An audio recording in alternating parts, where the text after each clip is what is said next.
What is up, you beautiful human beings? Now, I am super excited because my book has turned up. And look at how awesome the cover looks. The back is just as awesome. It's got a picture of me, the author, and what the book's about. But the cover is my pride and joy.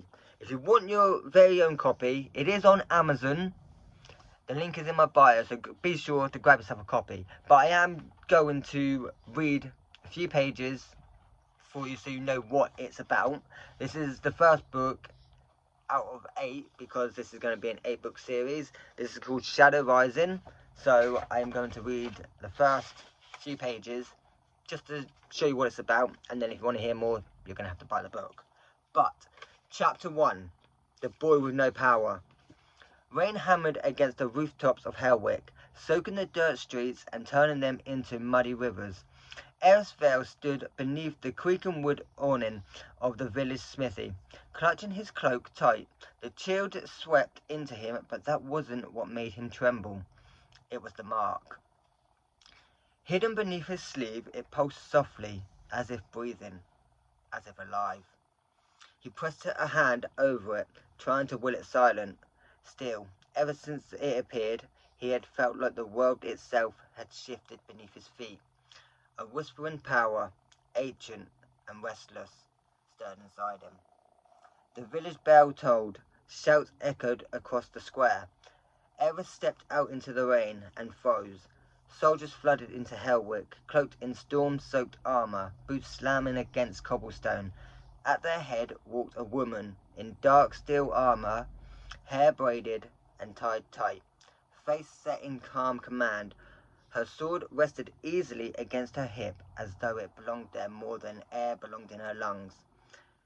Kayla Doran, a name Eris had heard only in warning. The king's rising star, a disciplined and relentless captain with eyes sharp as drawn blades. She lifted her chin. "Villagers of Hellwick, we seek a boy." Her voice cut through the storm like steel through cloth. Controlled, strong, dangerous. Eris' heart slammed in his chest. That was when his arm burned, a pulse of light threatening to break free. Not now, please, not now. Kayla's gaze swept the crowd. The boy bears a mark of ancient origin. He is to be brought before the crown. Her eyes narrow. Not cruel, but precise, weighing every shadow, every breath, react by royal decree. A whisper rippled through the village. Eris stepped back, mud splashing his boots. A soft glow breached his sleeve. The air around him shimmered. A lantern nearby burst with a crack, sparks showering the ground. People screamed, soldiers reached for their blade. Kayla's head snapped towards him, eyes locking onto his glowing forearm. And that is all I'm going to read, because there's a lot to read. But that's only the beginning part of it. So if you want to know what happens and want to read it for yourself, go check it out. It's on Amazon. The link is in my bio. So go and grab yourself a copy. And I hope you enjoyed this, so peace out.